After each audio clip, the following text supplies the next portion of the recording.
Hey, yo, everyone, Andrew here, bringing you another video review, and today we're going to be doing Batman, Gates of Gotham.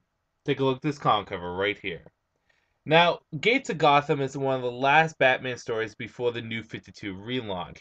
It's also one of the last appearances that we get of Cassandra Cain before the relaunch also. Why am I pointing out Cassandra Cain? Well, we'll get into that a little bit later. See, the thing about Gates of Gotham that makes it a very interesting story is that Gotham itself is a character. What do I mean by that? Well, out of all the cities and fictional cities in the DC universe, Gotham is the one that has the most history and the most attention put onto it. It's not necessarily because it's one of the major cities that has Batman in it, but Gotham actually has a lot of history to it. We know a lot of dates and characters that have been in Gotham from its inception in the 1700s up to Batman's time right now. Characters like Alan Wayne, Jonah Hex, all the way up to Batman and the Joker and Commissioner Gordon. And we get to see a lot of Gotham's history kind of being told, at least more so recently in the past few years, with stories like Gates of Gotham going into stories like All-Star Western, and to Scott Snyder's run on Batman right now, dealing with issues with major characters during the 1800s in Gotham. Like I said, pointing out Alan Wayne, or the major families in Gotham, the Elliots, the Cains, the Cobblepots, and the Waynes, going all the way to the Court of Owls being around in Gotham ever since its beginning to Scott Snyder mentioning the architecture in Gotham and the Batman story that he's telling. It's just Gotham in itself is a character in the story and is becoming its own character. And I really do like the fact that Gotham is a multi-layered city. You can have tons of stories throughout different points in histories. I would actually be quite interested to see a story set in the 50s or maybe in the 20s and have like a gangster story done in Gotham. It's always fun to see kind of scenarios and situations being played out differently in different time eras on a different platform in a different area. It's really quite cool. I kind of want to see this done with Metropolis too.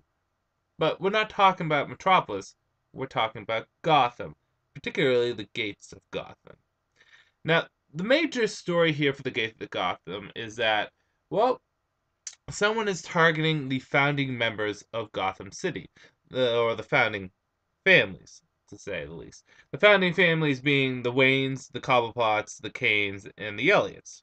Now, these are the most powerful families in Gotham, and they all gained their powers through different forms, from the Waynes, originally having casinos, going all the way up to Thomas Wayne having been a doctor, and now Bruce Wayne being kind of, well, has his hands in a lot of different technologies, to the Cains running newspaper, and the Cobblepots being, in politics, to the Cobblepots now running the casino and the Iceberg Lounge and being criminals and all that fun stuff. We get to see a lot of the founding families in Gotham, and someone is targeting these founding families.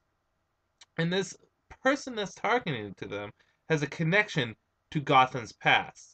An individual wearing kind of a steampunkish like suit, almost like you're seeing from 2000 Leagues Under the Sea. It's really steampunkish.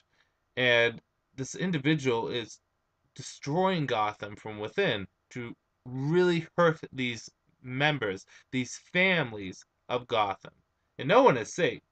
From the Penguin to Hush to Batman and everything in between, everyone is a target of this individual.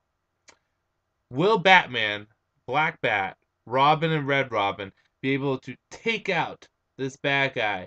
Or will Gotham be the real victim, seeing that it is a character in this story? Good, bad, whether or not you should get it. Good. Well, when I was talking about in the beginning that Gotham is like its own character in here, we get to see more of the history of Gotham, and that's what I like. I like the fact that Gotham kind of has this strong history to it that, again, on different levels and different time periods and different characters, you can tell so many different kinds of stories. In All-Star Westerns right now, we have a lot of stories being done in Gotham. Actually, the majority of the stories, with the exception of these backups, are done in Gotham, and I love it. I love it. And like I said, I would love to see some stories done in the 50s or the 40s or the 20s and see how Gotham was then and what Waynes were around then and what kind of stories would have been told around then. I really do like the history that is done in this, and it only builds to that character that is Gotham. Again, we're looking at Gotham like it is a person because it has so much history. It has just as much history to it as pick any Batman character. I don't know, the Riddler or Penguin or Tim Drake. It has a lot to it. So I really do like that Gotham itself is a character. Two is I think everyone was very much in character in this. Scott Snyder and Kyle Higgins together. Scott Snyder did more plotting in this, while Kyle Higgins did more of the actual dialogue. But everyone was in character, and everyone felt very natural to form of what they should be. Now, earlier on, I pointed out Cassandra Cain, and this is really kind of a nice send-off of sorts, as well as an acknowledgement to Cassandra Cain. Before the New 52 happened, I mean, writers knew that it was going to happen, and some characters who have not appeared in the New 52 kind of got little send-offs.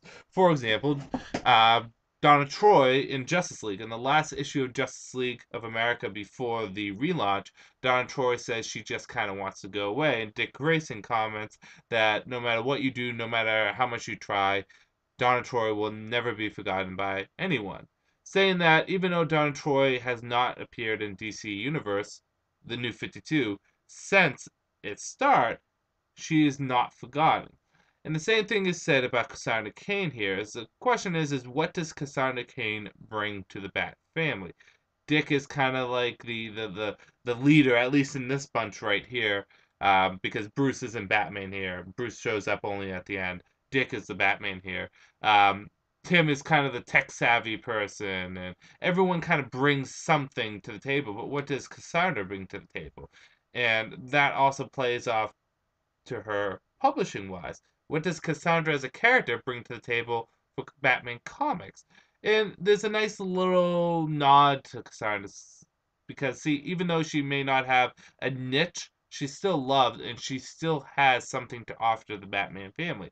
So it was, in a way, kind of a nice send off, but also a nice acknowledgement of Cassandra saying that you're not truly gone and that you always have a place in the Batman family. The action scenes are really good in this, especially at the very beginning where Dick tries to save a bunch of people on a bridge and he uses these grappling hooks in all these different ways, and it really is quite cool.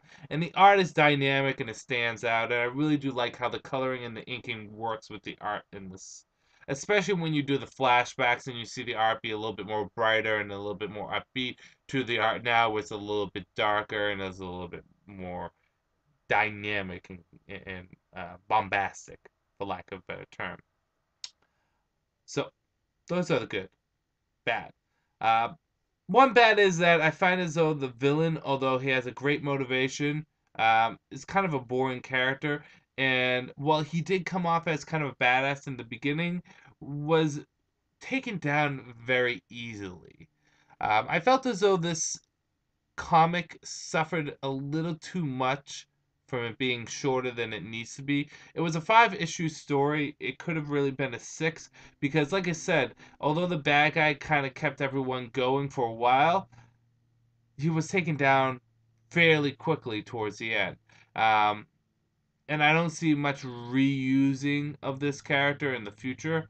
I do enjoy him as a villain. I thought he was kind of cool, but again, I thought he was uh, taken down way too easily and wasn't as much of a threat as someone like Hush, who was in this comic, who was, I have to say, a lot more intimidating and scary of a character than the main villain. So I didn't like that.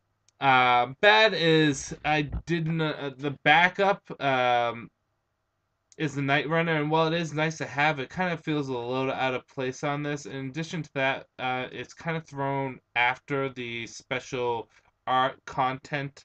Um, Although what I do like is we do see a lot of sketches and a lot of extra covers, but again, the Night Runner comic just gets thrown at the end, and it feels kind of out of place. Feels like a comic that should be in Batman Inc. On a whole, whether or not you should get it. A lot of people talked really great stuff about Gates of Gotham before I actually read it. I did go into it with high expectations, especially with two people on it, being Scott Snyder and Kyle Higgins, being the great writers that they are, especially in the New 52. On a whole, I'm going to have to give this a 4 out of 5. It's a solid read and it's an enjoyable one. Really do see the strengths of Scott Snyder's and Kyle Higgins in this, but at the same time, I do feel as though the villain was very lackluster and they could have been more done with him, or at least made him seem more intimidating. There were points where I was very, I felt as though he was kind of a badass, like when he knocks out Hush or when he plants all the bombs and no one sees it coming. But at the same time, I felt as though things were just solved a little too quickly, a little too easily.